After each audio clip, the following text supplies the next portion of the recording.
मैं कल उसके घर गई हूँ तो मुझे पता चला है कि एक्चुअली उसका मर्डर पिछले 3 दिनों से प्लान हो रहा था। On 10th of July I was working out and मेरे को एक कॉल आती है मेरी फ्रेंड की, मैंने उठाई नहीं। एंड फिर मैं देखती हूँ एक आर्टिकल आता है, होता है कि Radhika Yadav shot dead by own father.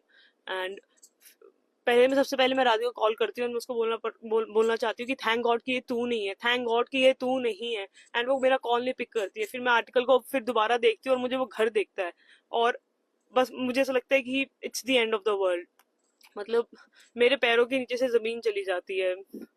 Then I called her sister and मुझे somehow I managed to went to the cremation।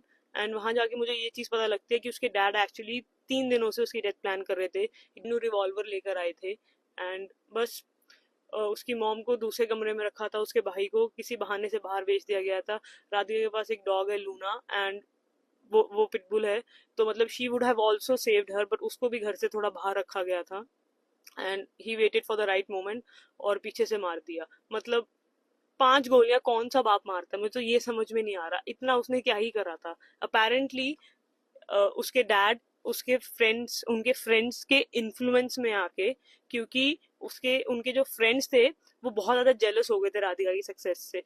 वो 4 लोग जिनकी बातें सुन के उसके पापा ने वो गोली चलाई है, वो 4 बातें ये थी कि अ, ये तो मेकअप करने लग गई है, ये तो छोटे कपड़े पहनती है, ये अब तो तू इसके पैसों पे पलने लग गया है, तू तो अब इसको इसको धंधा ही करवा दे। मतलब मेरे को इस चीज का जवाब दे दो कि कब तक लड़कियां मरेंगी बिकॉज ऑफ मेन, और उनका जो फ्रिजाइल ईगो है जो मीडिया में चल रहा है कि ये रीले बनाती है या वो लव जिहाद का। मुझे एक चीज नहीं समझ में आ रही, जो इंसान रील बनाता है उसका अकाउंट प्राइवेट क्यों होगा? उसके अकाउंट में सिर्फ 68 लोग हैं, 68 लोग। जो इंसान रील डालता है उसके कभी इतने इतने कम फॉलोअर्स नहीं हो सकते हैं। अपना अकाउंट उसने प्राइवेट करा हुआ था, लास्ट रील उसने डाली थी 23rd March 2024। मैं रही हूँ उसके साथ, मैं उसको जानती थी और मुझे पता है कि वो बहुत ज्यादा शरीफ थी। बट पिछले 10 दिनों में उसकी लाइफ इतनी ज्यादा मिजरेबल हो गई थी कि उसने बस गिव अप कर दिया था। उसने बोला था कि जो तुम बोलोगे, मैं जैसे तुम बोलोगे मैं रहने को तैयार हूँ।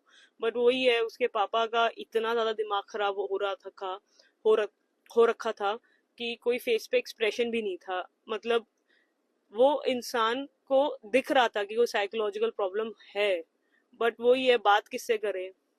मुझे बस एक चीज समझ में नहीं आती है कि कब तक